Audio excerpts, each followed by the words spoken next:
Julianna Peña shocks the world, submits Amanda Nunes in UFC 269 last night. Possibly the biggest upset in MMA/UFC history. Guys, welcome back to the channel. If you're new, do me a quick favor, hit that subscription button. Guys, last night, watching that fight, when I saw Peña get the win, I almost started crying. I couldn't believe that she won. I had made a video giving my predictions, and I said I thought Nunes was an absolute lock.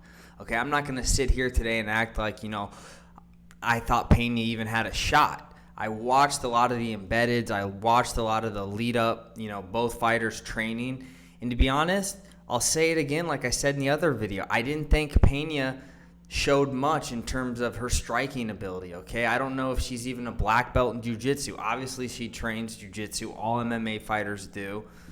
But if you also look at how Nunes has been finishing fights, she's just been running through these women like they were nothing. Not just at the 135 division, but also at the 145. Nunes has just been absolutely starching these women, okay? And I don't think anyone really gave Peña a shot. There was bettors out there. I'll put it right here. One guy put like $350K on Nunes, only to win like $30K. I thought that would be a guaranteed lock. I thought it was a pretty good bet. That's free money. But as it goes to show, in the world of sports gambling, there's no such thing as free money out there, okay? I woke up today, though, and I thought to myself after I rewatched the fight, something seemed a little sketchy, a little fishy. I don't know, because when I rewatched it, Nunes was piecing up Peña in the first round. Like, she was landing big shots. If you look at Peña's face after the fight, she was beat up. It's not like she just dominated Nunes, okay? She lost the first round, in my opinion, although she was landing some shots.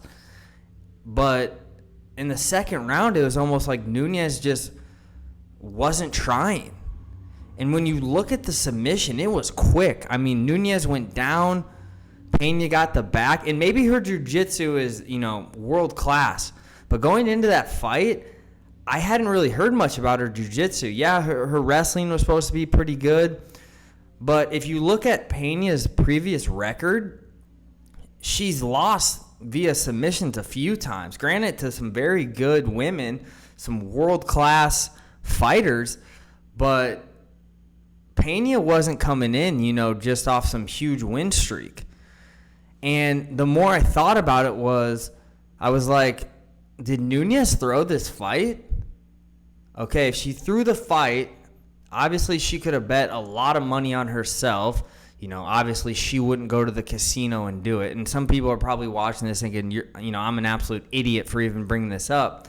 But guys, it's happened before in sports.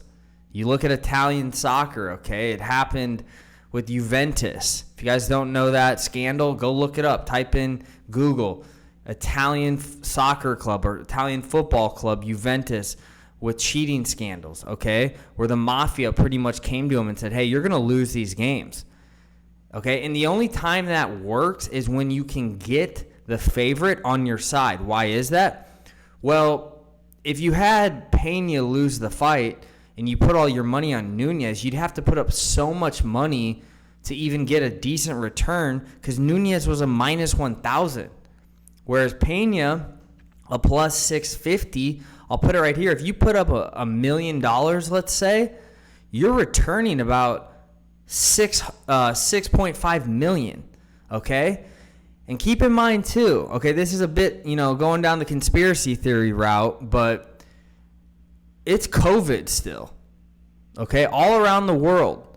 And a lot of people are struggling, and a lot of people are desperate right now. So you don't know who could have maybe approached Amanda Nunes and said, hey, listen, you're going to lose this fight in the second round. I want you to make it competitive in the first, but you're going to lose via submission.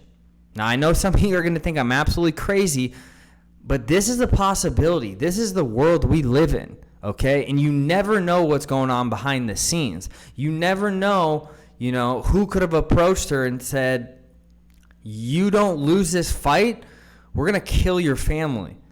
Or we're going to kill your new daughter that Amanda Nunes has, or her wife. Okay, I'm not saying this is a guarantee. This is just a theory that I have because we live in a crazy world. And like I said, this was the biggest upset in UFC history. Okay, if you looked at the reactions in the crowd, everybody was absolutely shocked. This would be like if Khabib had lost, or if John Jones would have lost before, or if even Usman, okay? I'm not saying it happened for sure. I'm not saying it's a guarantee because we'll never know. I'm just throwing the theory out there because going into that fight, I didn't think Pena had any shot whatsoever. And I do not mean to discredit her. That's not what this video is about. Julianna Peña is a savage. She's a warrior. She's an absolute amazing fighter. But I felt like I had to throw out the possibility. And also, if Nunes would have won that fight, no one would have cared. No one would have talked about it, okay? Because she was supposed to win the fight. It was supposed to be a breeze for her. Now, she also will get a rematch. This rematch is going to be an absolute huge fight. It's going to do great numbers for the UFC. Whereas if she won, like I said, no one would have cared. There'd be no rematch, and she would have just gone on to the next contender.